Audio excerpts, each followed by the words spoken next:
The Miami Heat lost LeBron James. They can't replace LeBron James. They're probably not a championship contender without LeBron James. But they still will be a team to reckon with in the Eastern Conference.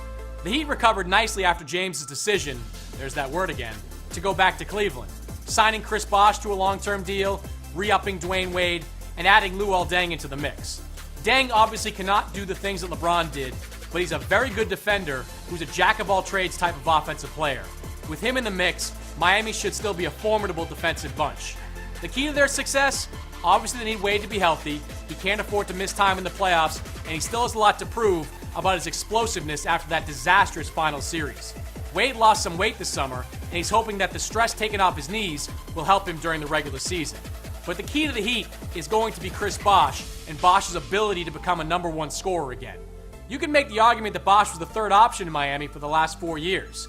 He was put out in the perimeter in an effort to space the floor better, and he was never really the guy we saw in Toronto. He doesn't necessarily need to go back to being the guy we had in Toronto. He doesn't have to stay in the low post like he did with the Raptors, but he does have to be a consistent scorer throughout the game. They need him to provide offense. They need him to be a focal point. If he can do that, Miami should still be pretty good on that end of the floor. I don't think this Heat team can match up with Cleveland. I don't think they're as good as Chicago, but I do think they'll have a chip in their shoulder coming into this year. I think Wade and Bosh want to prove they can win without LeBron, and head coach Eric Spoelstra will want to prove that he was a big part of the team's success as well. Pencil Miami into one of those 4 or 5 spots in the Eastern Conference, and if you play them in the playoffs, if everyone's healthy, they could be a real tough out.